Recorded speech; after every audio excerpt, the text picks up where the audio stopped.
Good to be with you again this week.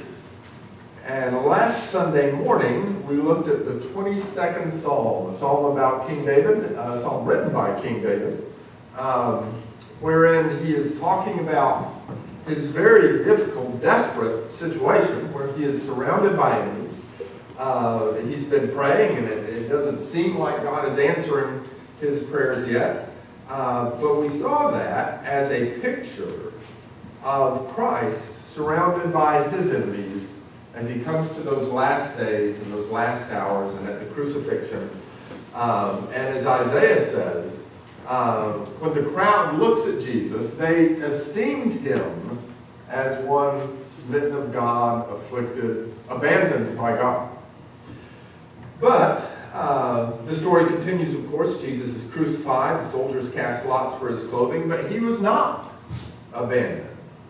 The 22nd Psalm turns out to be a picture of deliverance when it didn't look like there was going to be any deliverance of King David and of Christ. A picture of victory, a picture of praise, a picture of evangelism that follows in the kingdom that serves Jesus. And God planted that picture back 1,000 years before the life of Christ. God planted that scripture, that passage, that psalm in the writings of David. Tonight, I want to look at 3 other times God planted pictures like that in the Old Testament text. And I want to do that especially from the perspective of seeing evidence that the biblical story is true. So we're going to talk about typology. There are lots of fields of evidence, whether you're talking about the Bible or other things, but especially about the Bible, since that's our topic. There's the historicity of the Bible, how it's tied into specific events. There's the geography of the Bible. There's the prophecies of the Bible. There's the typology within the Bible. Now, I'm sure some of you know what typology is, what types and antitypes are, but maybe some of us are not quite so sure what types and antitypes are. Have you ever thought about types and antitypes in terms of a typewriter? So you all are closer to my age than a lot of younger people are, and I think you've probably seen this kind of typewriter that's almost just like the one that was in our home when I was growing up. Lo and behold, that one is exactly like the one that was in our house when I was growing up, except those light green keys. I don't know what those light green keys are there for. I don't remember those. But anyway, this is a typewriter. It means it writes using types, using type. So we look at, now all of you I think know how a typewriter works. Other crowds I have to explain because lots of people don't remember typewriters. So I'll run through this real quickly. You've got these keys up here, and on those keys is the type. Those letters are backwards, those numbers are backwards, but that's the type. They're not quite the same thing that you get at the end. They're not quite the thing you're aiming for, but it's the type. And so, those keys strike forward, they hit the ribbon against the paper, and it leaves the impression of what you want on the paper, which is the antitype. Now, I don't know if typewriter people, I don't know if they're typewriter people, I don't know if typewriter people refer to the finished product on the page as an antitype or not, but that's kind of what it is. You've got the type, that backwards letter on the key, and then you've got the thing you're wanting, the antitype. And so we didn't mean to show you that slide quite yet, but that's okay. These Old Testament pictures, including Psalm 22, that picture of David surrounded by his enemies, it looks like all hope is lost. It's going to go all wrong. Everything's lost. But yet it turns out, no, God was there, and God answers, and there's celebration and praise and evangelism to follow. That's a picture, a type of Christ going to the cross. Looks like all is lost, but it wasn't. And follows is celebration and praise and evangelism. So tonight, let's go to Hebrews chapter 11, first of all. I'm perhaps trying to cram too much in to one lesson this evening. I have done this in 3 separate lessons, and I'm trying to cram that into one, but I think we can do it. Hebrews chapter 11, verse 17. By faith, Abraham, when he was tested, offered up Isaac. And he who had received the promises was offering up his only begotten son. And it was he to whom it was said, in Isaac your descendants shall be called. Do you ever... we know part of the reason God told Abraham to do this. It was to give Abraham an opportunity to prove his trust in God, to prove his faith in God, to see if Abraham would obey when Abraham didn't understand how this was going to work out. We know that was part of it. But there's another part of it. God was planting in the life of Abraham the story of God offering his son as a sacrifice. And we're going to see the things that make this clear. First of all, the first thing, the most obvious thing that makes it clear is verse 19. Abraham is thinking, Lord, you promised me I'm going to have all these descendants. And I finally had a son after a lot of trial and error. And now before he's had any kids, you're going to have me kill him. So where are all these descendants supposed to come from? And so verse 19 tells us, he considered that God is able to raise him even from the dead. Abraham, okay, he tells me to kill him, I'll kill him, and God will raise him from the dead. From which he also received him back as a type. Isaac is the type. Christ is the antitype. Father offering his son as a sacrifice. So, the parallels that we see in this story. First of all, the sacrifice is made. Furthermore, let's briefly notice, since we're there almost at the same place, Hebrews chapter 10, verse 10. By this will we have been sanctified through the offering of the body of Jesus Christ once for all. That sacrifice, that offering being made. Also, we see that it was a father offering his son. It was Abraham offering his son. If we turn to John chapter 3, verse 16, we're going to tie another parallel in. It was his only son. John chapter 3, verse 16. I should be able to quote this without turning to the passage, right? For God so loved the world that he gave his only begotten Son, that whoever believes in him should not perish, but have eternal life. And that was what was in the story with, we'll get to that in a minute. So we have God offering his Son. It is his only Son. Mark chapter 9, verse 7. It is his beloved Son. Mark chapter 9 and verse 7. This is the scene of the transfiguration. Verse 7, then a cloud formed, overshadowing them, and a voice came out of the cloud, this is my beloved Son. Listen to him. So it's a father offering his son, his only son, his beloved son. And what did Jesus carry on the way to the crucifixion? John chapter 19, verse 17. They took Jesus, therefore, and he went out bearing his own cross to the place called the place of the skull, which is called in Hebrew, Golgotha. He had to carry that wooden beam on the way to the crucifixion. He carried that big piece of wood. And Jesus was in the grave for 3 days. He was crucified on Friday, in the tomb all day Saturday, and then first day of the week, Sunday morning, he rises from the dead. He had told the disciples that he has to go to Jerusalem. He's going to be arrested. He's going to be killed, but he'll rise again on the third day. So we go back to the story of Abraham. Let's go back to Genesis chapter 22.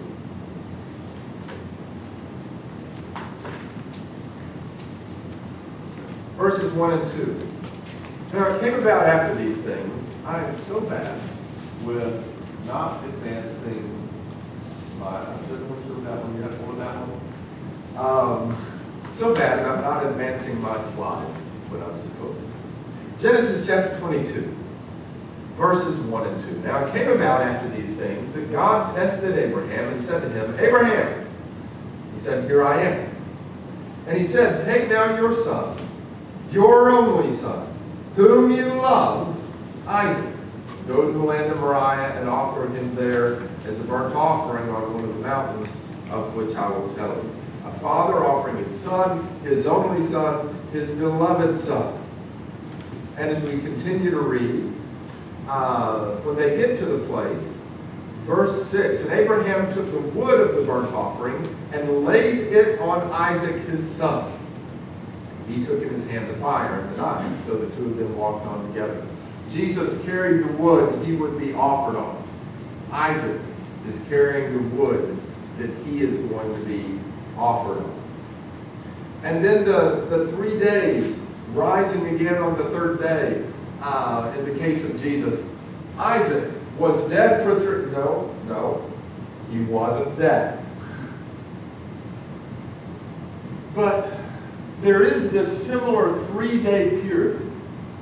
You notice in verse 1 and 2, where God tells Abraham to do that. Then a second day is verse 2, because so Abraham rose early in the morning, so that's the next morning, that's the second day.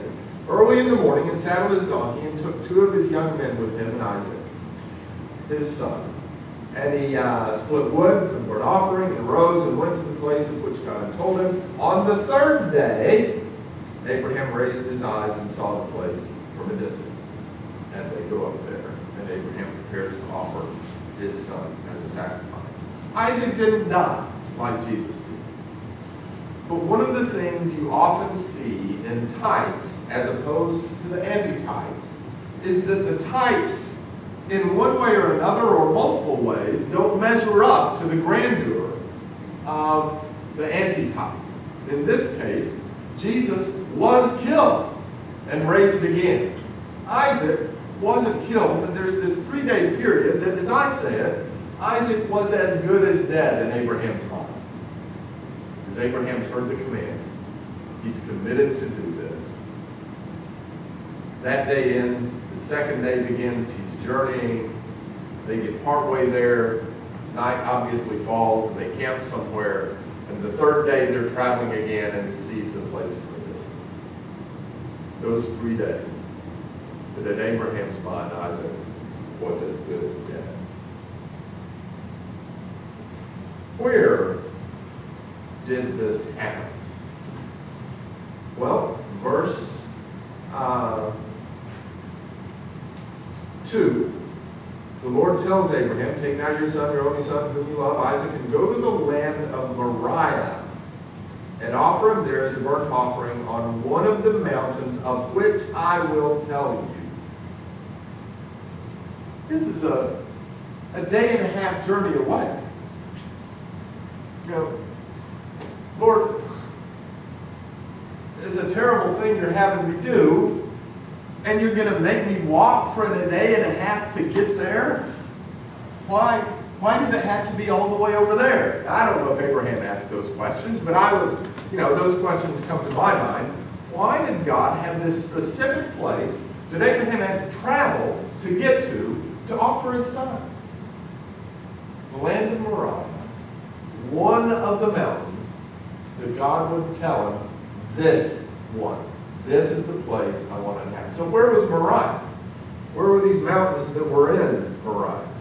Turn with me to 2 Chronicles chapter 3. We're moving a little over 1,000 years down the timeline from Abraham's time. But it's the time of Solomon's reign in Israel. And Solomon is beginning to build the temple. And we read in verse 1, 2 Chronicles 3:1, Then Solomon began to build the house of the Lord in Jerusalem on Mount Moriah. For the Lord had appeared to his father David at the place David had prepared. I suspect there's no way to prove this until we get to heaven and ask.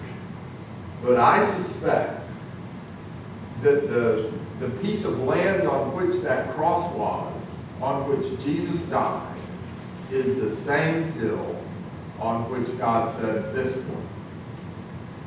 And God had Abraham go to that land, to the mountain. He was going to tell him there, this is the place I want it to happen. Because that perfects this picture of God planning a picture in Abraham's life of what he was going to do, offering his son on the cross as a sacrifice. All right. There's one more aspect of this. Turn back to Genesis chapter 22.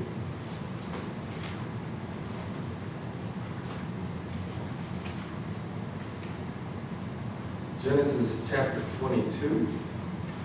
There is this principle in Scripture that God does the things we can't do.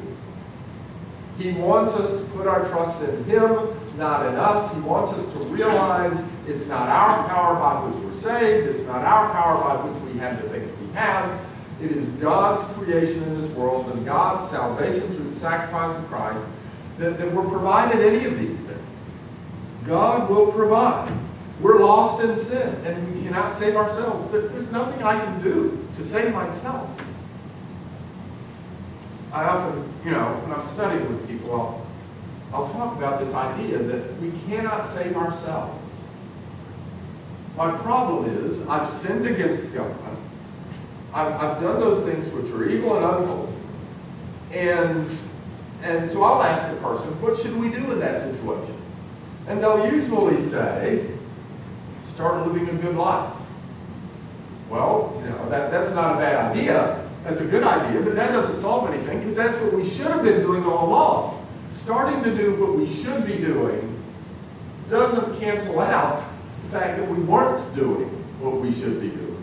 It's just finally we started what we should be doing. It's nothing special that we do what we should be doing. So this lesson that we're lost in sin, we can't solve, we can't provide, God is the one who's able to do those things. Now, Genesis chapter 22 with Abraham and Isaac, verses 7 and 8. And Isaac spoke to Abraham his father and said, my father. And he said to him, here I am, my son. And he said, behold the fire and the wood, but where's the lamb for the burnt offering? And Abraham said, God will provide for himself the lamb for the burnt offering, my son. So the two of them walked on together. And after the angel comes and stays Abraham from slaying his son, we read down in verse 13, then Abraham raised his eyes and looked, and behold, behind him a ram caught in a thicket by his horns. And Abraham went and took the ram and offered him up for a burnt offering in the place of his son. So God provided that ram for Abraham to sacrifice. But bigger than that, verse 14, and Abraham called the name of that place, the Lord will provide, as it is said to this day, in the mount of the Lord it will be provided. What do you think that's talking about?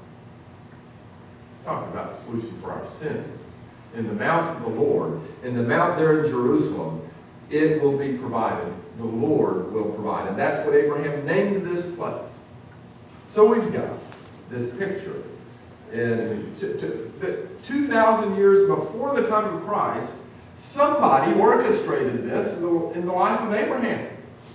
Obviously, my answer is God orchestrated that in the life of Abraham and Isaac for us to see that type back there, Jesus being the AntiType. Well, let's look at another picture of Christ's mission to save us all, and it has to do with Joseph. Joseph, an Old Testament type of Jesus the Messiah. Joseph, we're not going to go back and, we will read these passages. Joseph, we're just going to do it all at once instead of going through Christ and then going back to the Old Testament story. Joseph was sent by his father to his brothers. Genesis chapter 37.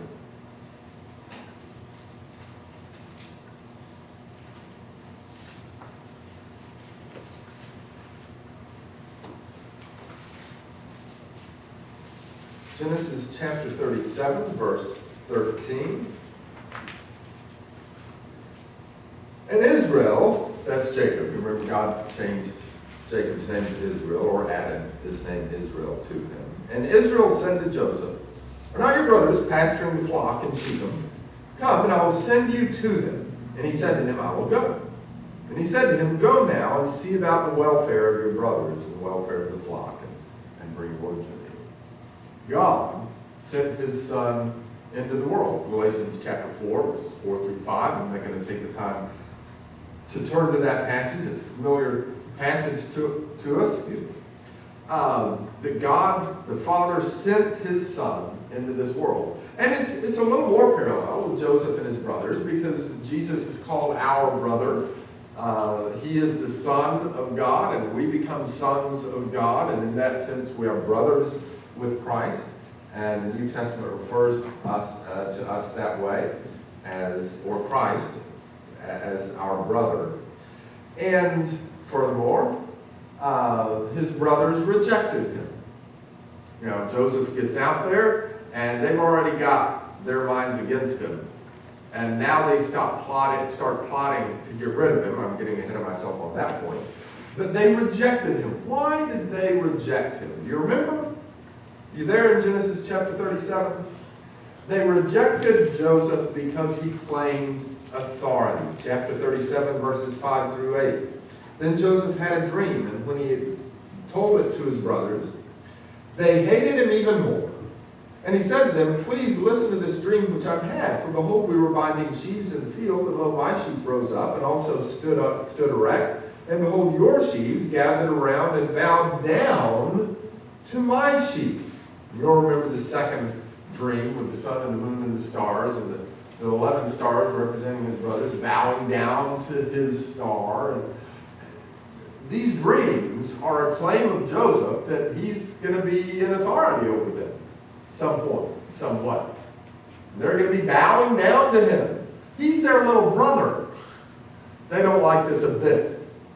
And so they hate him for this. They reject him because of this. Jesus claimed to have authority.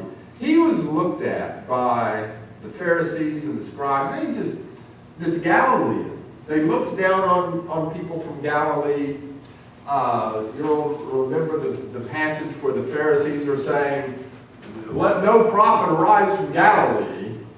They looked down on Galilee and the people there. Jesus was just a carpenter's son who went around talking to people in their eyes. And they were the scholars, And here's this young guy, Jesus, claiming to have authority.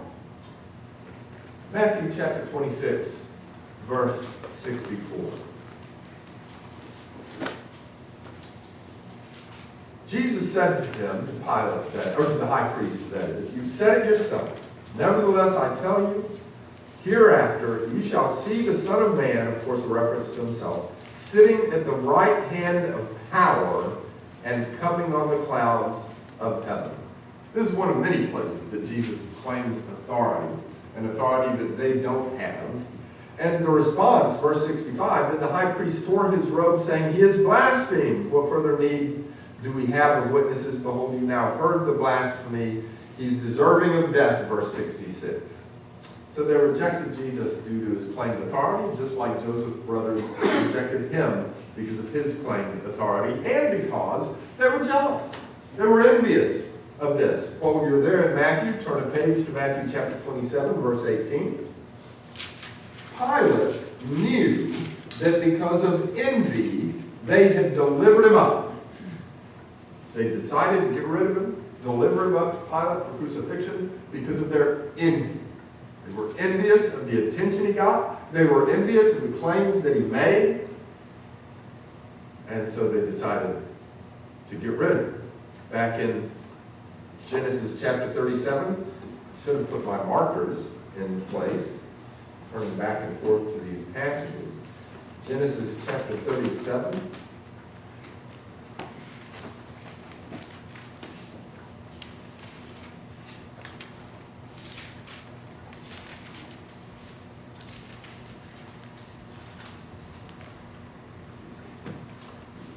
Verse 11, and his brothers were jealous of him. After Joseph relates these dreams, his brothers were jealous of him.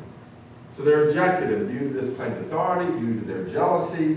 And what did they do about it? They decided to get rid of him, to kill him. First of all, they were going to kill him. Genesis chapter 37, verse 18. When they saw him, when their father sent Joseph out to find them, to see how they're doing. Verse 18, when they saw him from a distance, and before he came close to them, they plotted against him to put him to death.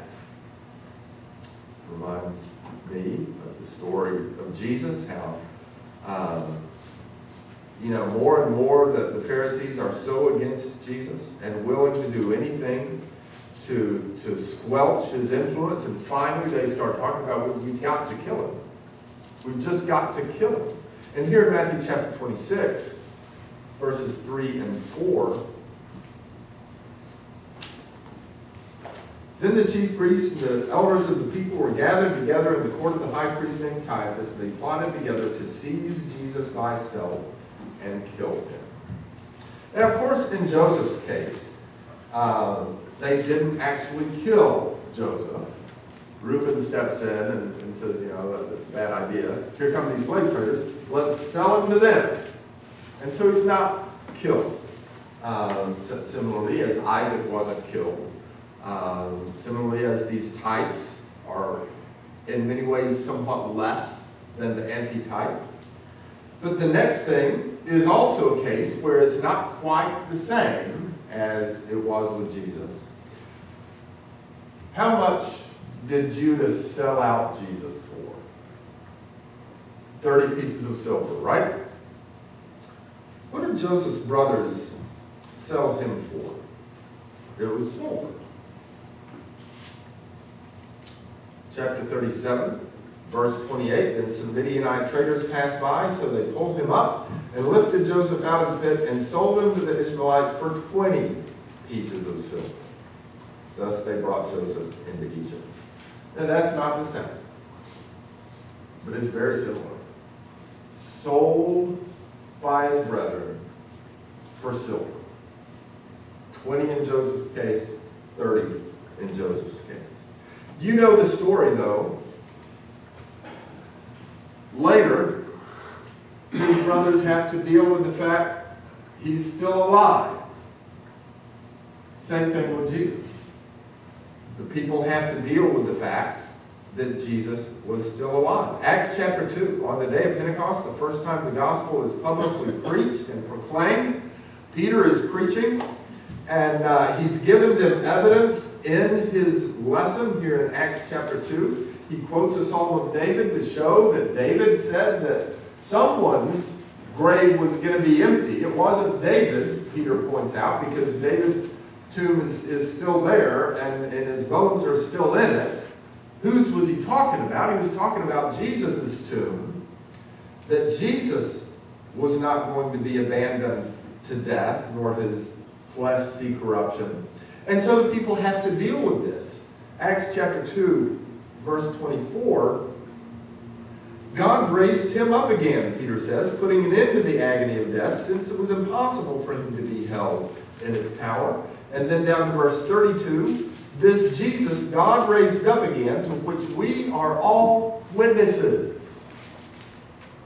Now the people have to deal with the fact that the one to whom they had shouted, crucify him, is still alive. And they have to deal with that fact. As Joseph's brothers had to deal with the fact that they hadn't really gotten rid of Joseph. And Joseph is now in this position of authority. We'll get to that in a moment. But actually, no, we'll get to it right now. Acts chapter 2, while you're there, as Peter is preaching this message, he gets to verse 36, and he says, therefore let all the house of Israel know for certain that God has made him both Lord and Christ, this Jesus whom you crucified. You tried to get rid of him, and now he's your Lord, because he's still around. Back in the Genesis account, Joseph's brothers come to Egypt. Joseph, by this time, has been elevated to second in the land because of his God's work through Joseph to interpret those dreams of Pharaoh that predicted the years of plenty and the years of famine, saved up food during the years of plenty, had food to spare for people to have during the years of famine, and enough, in fact, for people outside of Egypt to come and share in that. I'm going to see if I can get this back. There we go. It's a lot easier than I thought it was going to be. And Joseph's brothers come to Egypt to get some of that grain, and they have to go before this man who treats them in some very odd ways. That's a different lesson. But they have to bow down to this man. This man is an authority. This man is the one who gets to say whether they are saved or lost, whether they're going to starve to death or whether he's going to bless them with salvation of food, salvation of their physical bodies. He is their master and Lord now, Joseph is, and he has the authority to save. Genesis chapter 42, verses 6 and 10.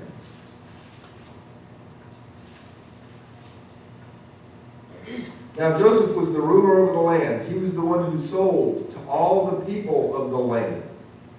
It's a position parallel to Jesus. So Jesus doesn't sell us salvation, but he's the one that has salvation and can dispense it as he wills because he has all authority. That was Joseph.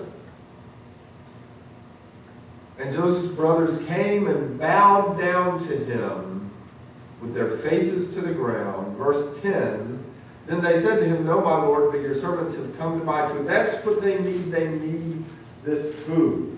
And Joseph is the one who can give it to them or not. Finally, in Genesis chapter 45, there's some other things in between here that are that other lesson I referred to a moment ago. Without going into why Joseph, see, I confused their names, they're so similar. Without going into all the reasons Joseph did not reveal himself to his brothers at first, and without going into the reasons why at this point he does, all that's that other lesson. Joseph finally does reveal himself to his brothers. And I will take the time at this point to comment on one thing. Why didn't his brothers recognize him? They're his brothers. Sometimes we wonder about questions like that. It seems strange. Well, you have to remember, I should have counted up the years, but I didn't do it. But it's something like 13, 15, 17 years after they sold him that they are now coming to Egypt for grain. And he was only 17 when they sold him. So he's a 17-year-old teen, young man when they sell him, the last time they've seen him. And he's now something like 30, 32, 34, something like that. So your looks can change. But I think I would have recognized my brother if the last time I saw him was when he was 17 and then I see him again at 34. Yeah, I wouldn't be expecting to see him. It might not click immediately, but I would think maybe I would recognize him. But also, when you're not expecting to see somebody in a place, sometimes I'll be at a gospel meeting away somewhere and there's somebody visiting that doesn't live around there. That's the last person I'm expecting to see. I know them well, and I see them, I'm like, I know that. Who is that? And it takes a second. When you see somebody in a place you don't expect to see them, when you haven't seen them for some 15 years. And also, you think about Egyptian artwork, ancient Egyptian artwork. The powerful people in Egypt, at least, they wore their hair in styles that probably the Hebrews didn't. They had makeup around their eyes in styles that I'm sure the Hebrews didn't. Joseph was second in the land. I think it's fairly likely that he might have appeared that way. So it's not surprising that they don't recognize him. But when they do, notice their reaction. Chapter 45, verse 1. Then Joseph could not control himself before all those who stood by him, and he cried, "Have everyone go out from me." So there was no man with him when Joseph made himself known to his brothers. And he wept so loudly that the Egyptians heard it, and the household of Pharaoh heard it. And then Joseph said to his brothers, "I am Joseph. Is my father still alive?" But his brothers could not answer him, for they were dismayed at his presence. I'm not sure what word other translations might have there instead of dismayed, but dismayed doesn't sound like, oh, that's interesting, or oh, I'm so surprised. They sold him into the slavery. They hated him. They got rid of him because they thought he was worthless. And now he's the one they are, in fact, bowing down to, just as his dreams had said. And they feel their guilt. And they are dismayed at his presence. And Joseph knows how they feel. In verse 5 he says, "And now don't be grieved or angry with yourselves because you sold me here. For God sent me before you to preserve life." In Acts chapter 2, when Peter preaches to these crowds who had shouted, "Crucify him, crucify him." Verse 32, "This Jesus God raised up again, which we are all witnesses." Verse 36, "Therefore let all the house of Israel know for certain that God has made him both Lord and Christ, this Jesus whom you crucified." Now when they heard this, they were pierced to the heart. I bet they were dismayed. And said to Peter and the rest of the apostles, "Brethren, what shall we do?" But Jesus wasn't interested in revenge. Jesus wanted to save them. And that's what Joseph wanted. He says, "God sent me before you." Don't worry about this. God sent me before you to preserve life. God sent me to this place to experience this for the preservation of life. Doesn't that describe the mission of Christ? So Joseph's revelation of himself to them reveals their own guilt. They're dismayed. Another point, I want to come back to that point about Joseph forgiving them and Jesus forgiving those who crucified him. But first of all, this point. I think this point is so powerful. Joseph received his authority over his brothers by way of their rejection of him. They decided to get rid of him. They're the reason he was sent down to Egypt. They're the reason he was down there to rise to power and be an authority over them.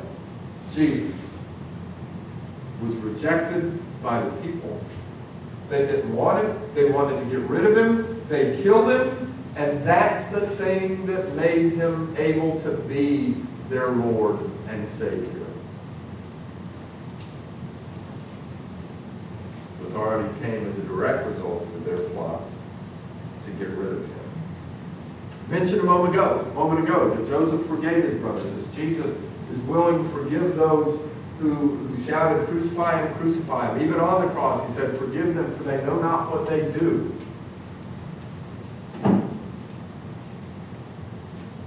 Joseph would be a preserver of life. We noticed that a moment ago. I'm not going to take the time to turn to these passages, but you know that describes the mission of Jesus.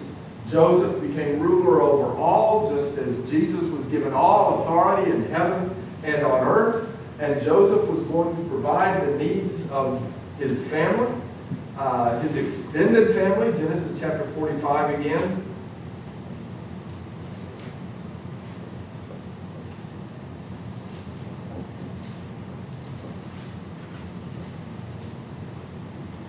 Genesis chapter 45, verse 10.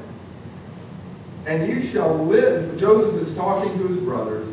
He's saying, actually in verse 9, "Hurry and go up to my father and say to him, Thus says your son Joseph, God has made me Lord of all Egypt. Come to me," come down to me, because it's Egypt, "and you shall live in the land of Goshen, and you shall be near me, you and your children and your children's children and your flocks and herds and all that you have. There I will also provide for you." There are still 5 years of famine to come. The invitation, the gospel invitation for his family, the good news invitation was, "Come down to Egypt. I will provide all that you need. You'll be near me. You'll be with me. You'll have this special land to live in. That's the story of Jesus and us. Providing all our needs, saying, come to me.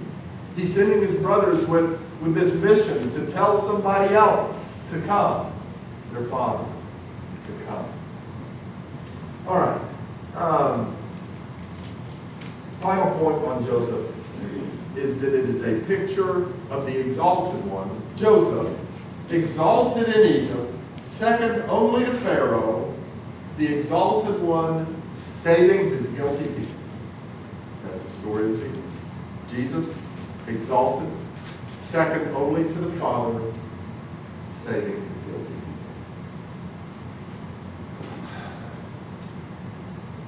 Do I go into number 3 or not? I can do it really fast, perhaps. No, I can't. I can't do it fast.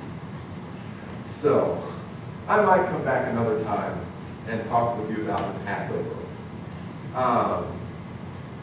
But let me wind this up with a couple of thoughts. One thought is, we've got Psalm 22, the story of a king surrounded by his enemies. And it's a picture of Christ saving us by going to the cross. We've got the second one we looked at, Abraham and Isaac. Just a man, a shepherd, but sacrificing his son, and it's a picture of God offering his son on the cross, the wood that he carried for our sins. And we've got Joseph, a man rejected by his brothers, sold. They decided to get rid of him, and it turns out to be a picture of Jesus, exalted after the cross to save us. A king under duress, a shepherd with a command he didn't want to follow, but he was willing. Joseph, a young man rejected by his brothers, but then he's lifted up in the land of Egypt. And somebody planted those stories in the history of this nation of Israel in a way that they each, in their variety, in their differences, they each reflect the basic facts of Jesus dying on the cross for us. How does that happen? By chance? You know, when I'm studying this with somebody, I usually start, instead of with Psalm 22 as we did last week, I usually start with Abraham and Isaac. And there's a few parallels there. Yeah, that's interesting. I'm not sure that's enough evidence for me to base my life and devote my life to a certain cause. But then you add Psalm 22. And then you add the story of Joseph. And then you add the story of the Passover that we didn't have time to get to tonight. And it just piles up in a way that makes me unable to say, oh, it's just by chance that all those stories just, isn't that interesting how they all tell the story of Jesus on the cross? That doesn't work in my life. And so I have to think, well, what is the explanation? The explanation is that the one who claims to be the author of this book, God, knew what he was going to do in the life of Christ. He planted those stories back in the lives of people, starting with Abraham and then the people of Israel that descended from Abraham.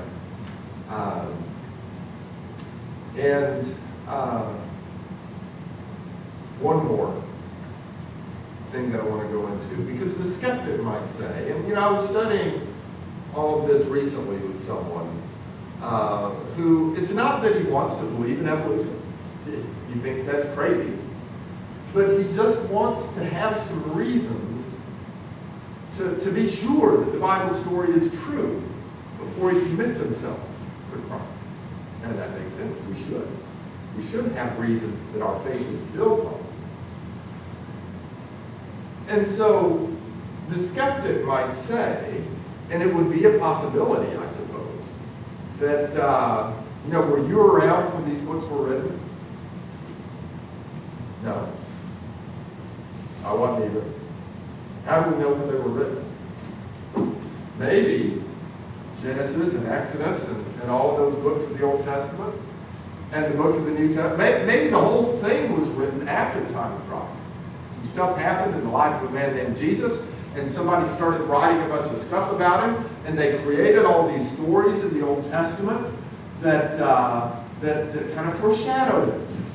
Well, that would be a pretty ingenious mind, but somebody could come up with that. You know, Joseph Smith came up with the whole Book of Mormon and wrote all of that out. Mind you, it doesn't have any foreshadowing types like this. But somebody could do that, but we know they didn't. Because we know the Old Testament books existed before the time of Jesus. How do we know that? The Dead Sea Scrolls is one reason we know that. The Dead Sea Scrolls, I'll tell the story this way. In 1947, a couple years after World War II, some Arabs around the area of the Dead Sea had lost their sheep or goats, I think it was goats, and they're out searching for their goats. There are caves in the area. They were throwing rocks in the caves to see if they heard a goat get hit by a rock. And they heard something when they threw a rock in one cave, but it wasn't a goat, it was the sound of something breaking. They go in the cave, and it's an old clay jar. They look inside, and there's some very old-looking manuscripts in there. They take those to Jerusalem, and they sell them to an antiquities dealer. That antiquities dealer sells them to some other scholar, I forget who. It's either that person or the person after him who realized just how old these scrolls were. They are what we know today as the Dead Sea Scrolls. And they are books of the Old Testament. And some other writings of the Jews as well. But they date from somewhere around 200 years before Jesus. The story of Abraham is there in those Dead Sea Scrolls. The story of David in Psalm 22 is there in those Dead Sea Scrolls. Because the book of Genesis is in those Dead Sea Scrolls. The book of Psalms is in those Dead Sea Scrolls. The story of Joseph is in those stories existed at least 200 years before Christ. We know that. Everybody has to admit that. So nobody made up these stories after the time of Christ to make them look like they foretold the life of Christ. The other one is the Septuagint. Also, somewhere roughly around a couple hundred years before Christ, a leader in Egypt decided to have the Old Testament scriptures, which he then had, he's making decisions about what to do with it, translated into Greek. We call that translation today the Septuagint. And it is a Greek translation of the Old Testament. Everybody recognizes that the Septuagint was translated from Hebrew into Greek some 200 years before Christ. You look up in any atheist encyclopedia set that you want to, and they'll say, yeah, the Septuagint came from, these hundreds of years before the time of Jesus. Those stories, Joseph, David, Abraham, Passover, are in that Greek translation. So, I just don't find a way to explain these stories in the Old Testament and how perfectly they foreshadow the things of Christ, except that the God who claims to be the author of this book was the author of this book. And he planted those stories back there, among other things, as evidence for us that God knew way back then what he was going to do in the time of Christ, and then did it. Well, I hope that's helpful to you. If you want to hear about the Passover and its parallels with Christ, or if you want to hear, what was that other lesson that I was talking about? Oh, Joseph. The other lesson that I didn't go into about Joseph tonight. If you want to hear about those, let me know, and I'd like to present those when you're there. In a moment, we're going to stand and sing our song of invitation. If you have need this evening, would you come as we stand and sing?